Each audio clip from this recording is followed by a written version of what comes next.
This is Abe Friedtanzer from the Words Buzz. So excited to be speaking with Erika Henningsen about the Four Seasons. How are you, Erika? I am so well. It's good to see you. You too. In the best possible way, you don't really fit in with the rest of this cast. How did you, how did this project first come to you, and what was your, reaction to it? I mean, it came to me. I had worked with Tina Fey in Mean Girls the musical. I played Katie Heron, so when she adapted that for the stage, we got very close working on that because when you're in a musical, you're with one another 24/7, basically.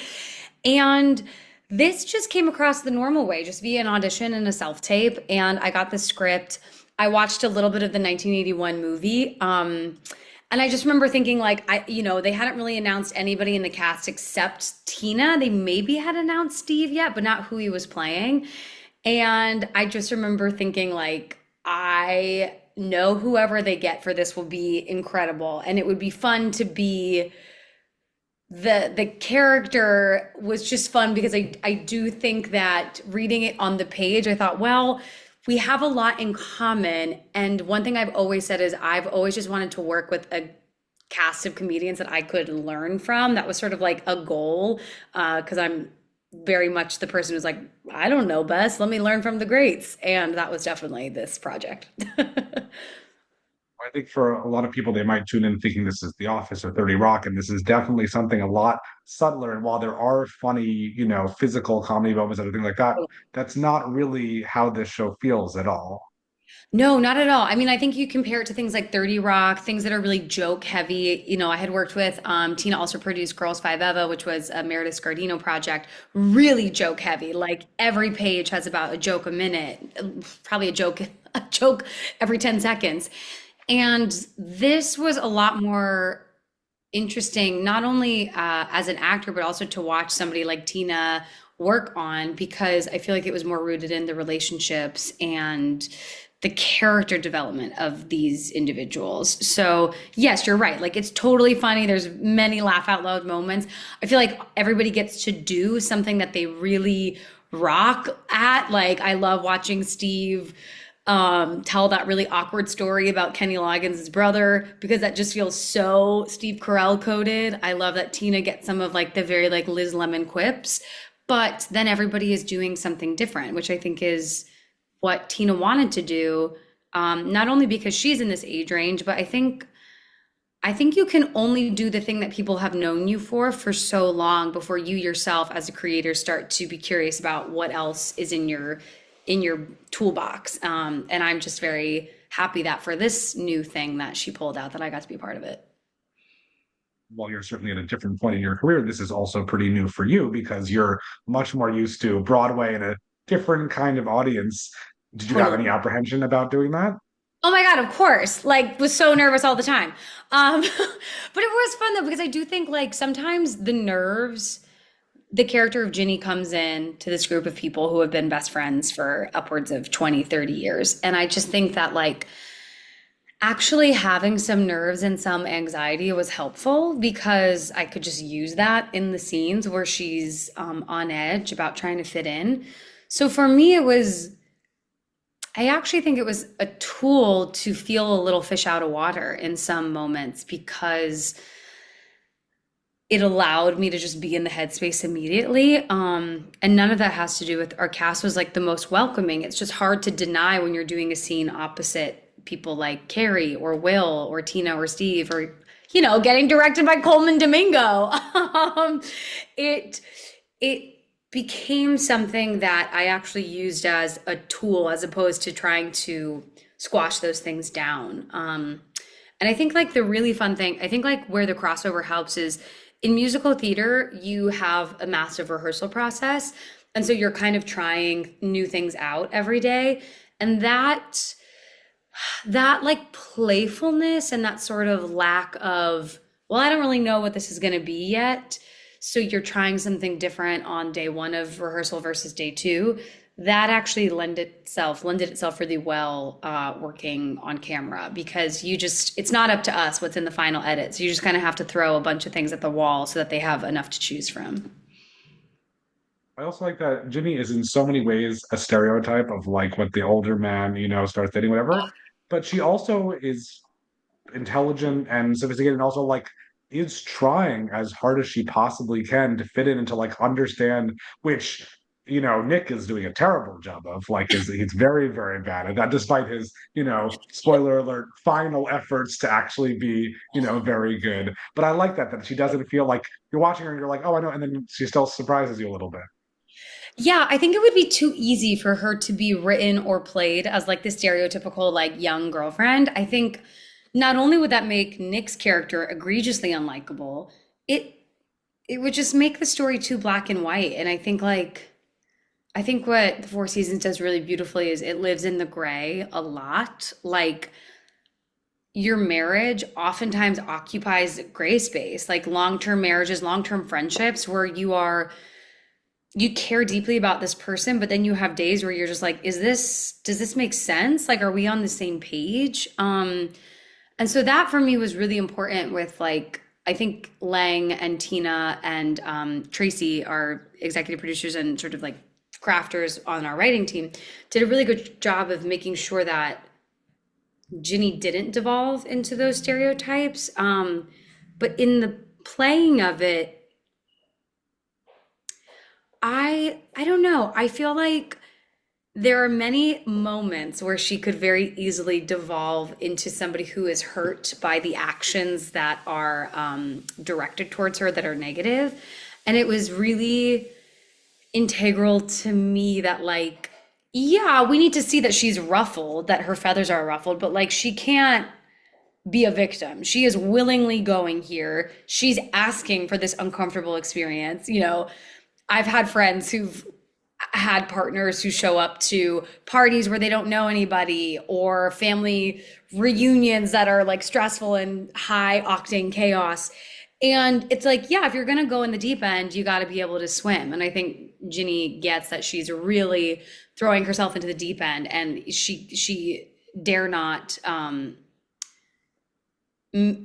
make a scene and be the victim when inevitably things backfire. So that was important. Many people have responded very well to the show, and I'm curious how you feel people have responded to Ginny as a character. Do they have that compassionate read of her, or are they just like, nope, she is the home wreck, whatever? No, I think what I get a lot as comments on like they like I feel like Netflix posted a bunch of photos of like me and Steve with all these like BTS shots we had to take for spoiler alert his funeral slideshow. And a lot of comments were like, "Oh man, I wanted to hate this girl, but like really couldn't by the end." So that's exactly what I wanted people to feel. I think actually one of like the coolest things was I didn't know this, but the woman that I've been working with who has been my like health coach trainer person, I didn't know this about her personal life, but she is in a relationship with somebody who is much older than her, like 25 years older, and has an 18-year-old stepdaughter. And she texted me and said, like, we've never talked about this, but like I am the Ginny of my life. And you and the series as a whole nailed it. And that was like really cool because I did not know that about her. And it was just cool to know that the weird, tricky nuances of that, but then also the most important thing, and this is where I think like if even if you're not a fan of Ginny, I think at the end, when you see how much they really did love one another, I think that is the thing that people tips the balance. Because you can't really argue with that. Like I do think that they had a really full like love by the end of even though it's only, 6 months. Do I think it's crazy she wanted to speak at the funeral? Maybe. But then I also remember like she is pregnant with his child and it is something that is not just for her, but for this extension of the two of them. And that is, I think, no matter where you are, how you feel leading up to episode 8, I think episode 8 does a beautiful job of putting us all in a position where you go like, oh, nobody's really at fault here. They're just in conflict. And it's a great argument for making sure you watch until the last scene, because I feel like if you turn this off, like season two, sure, it'd be great, but like there's not really, whatever. And Yeah. I think that is a great argument for that. I also finished the show before it started because I was talking to your creators, and then it took a little bit of time for it to get rid, not so much in the grand scheme of things, but do you have some sense, without giving anything away, of what's ahead besides theoretically the obvious? I mean, no, we're like pumping them for information, but our writers' room is a closed vault. Like truly, you got to Ocean's 11 it to get any information out of them. Um, I feel like I've heard that I'm always trying to manifest scenes with Carrie Kenny Silver, and I had mentioned that, and they were like, "Well, you won't be disappointed." Is that a red herring? I don't know. Are they misleading me? I'm not sure. But that's obviously the way the last episode unfolds. Is it sort of becomes like Carrie's character, Anne sort of becomes Ginny's companion at the end there in a way where I hope we continue that storyline, because I'm really curious about what these two women of different generations could provide for one another as Anne sort of re-enters. I mean, I don't know if she'll re-enter the dating pool, but I would love to see a plot line of that. And Ginny's entering motherhood and is clearly not equipped for it, having been, it'll be her first experience. So I don't know, but yeah, our writers' room is not. Their lips are sealed, so to speak. Well, in the meantime, while we wait for season two, what do you have coming up? More Broadway, other TV or film projects? Yeah, more Broadway. I am doing a new Broadway show called Just in Time right now, opposite Jonathan Groff. I play Sandra Dee to his Bobby Darin. Sandra and Bobby were like, oh my God, I guess like the Harry Styles and Taylor Swift of their era, when Harry, and similarly short-lived. But I always kind of put it in those terms because they really were like megawatt stars of the 1950s and 60s. And we're having a great time doing that, 8 shows a week. And it's been kind of nice actually to be back in a Broadway show at the same time as Four Seasons has been coming out. It's been making me really excited to be back on set for the Four Seasons because, again, we're doing the same thing every night. And I used to be a very sort of regimented actor when it came to stage. I was like, this is the way I do it. I can't deviate because that's what we've agreed is the way the scene should go. But I think, as you get older and have more like trust and flexibility with your work, what's been really fun doing this show is like actually aggressively trying new things every night on stage. And having this thought of like, if it doesn't work, I get to do it again tomorrow. And I think I'm really excited to take that sort of like, I don't want to say carelessness, but it's sort of a freedom with your choices back to Four Seasons season two. Because I just think that's like, I would walk away from set some days and I'd turn to Steve and be like, I don't know if I got it. And he's like, Erica, I never know if I got it. That's why you just got to throw as much stuff at the wall because they will decide what sticks. And that kind of stayed with me. And I've been trying to take that nugget on stage. And it's been just fun because every night is a ride that changes by little increments. Excellent. Well, I'm not sure how much time you have to watch TV with all these performances, but is there Yeah. anything you've seen recently that you like that's really sticking with you? I literally watched, oh, and I have to plug, I was like, oh, the other thing that I have coming up is season 2 of Has Been Hotel, which is a animated show that I'm on.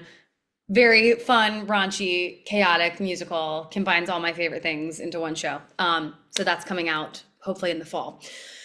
What I'm watching is I just started watching Sirens on Netflix because I'm like obsessed with that whole cast. And I remember reading the script for that. It was sort of, I feel like I auditioned for it like right around when Four Seasons was in casting.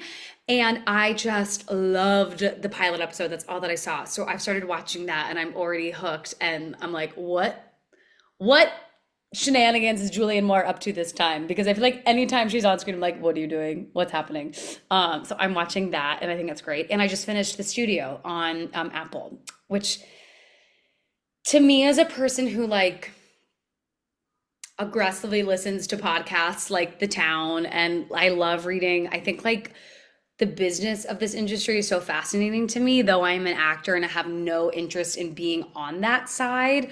I still am very interested in like how the sausage is made. The show to me was such a love letter to movies and the creative process, but how like inevitably it must go hand in hand with business capitalism. And I just like, I don't know. I to me it was so interesting, and it was the thing that I like wish um bless certain people in my life who were like, you should do that movie. I'm like, that's not really how it works. I feel like this show was such a good example of it's not always just the best idea. There's so many things that have to go into something coming to fruition, which is why I tend to be the greatest audience member of any Broadway show, anything like any screening, because I know how hard it is to just get something made. So if it exists in the world, and it's not because I love everything, I'm just like, you freaking did it. Like that is a feat in and of itself. Well, I love your passion, and thank you so much for taking some time talking to me today. Yeah. And I'm looking forward to everything that's coming next. Thanks so much. It's nice to meet you, Abe.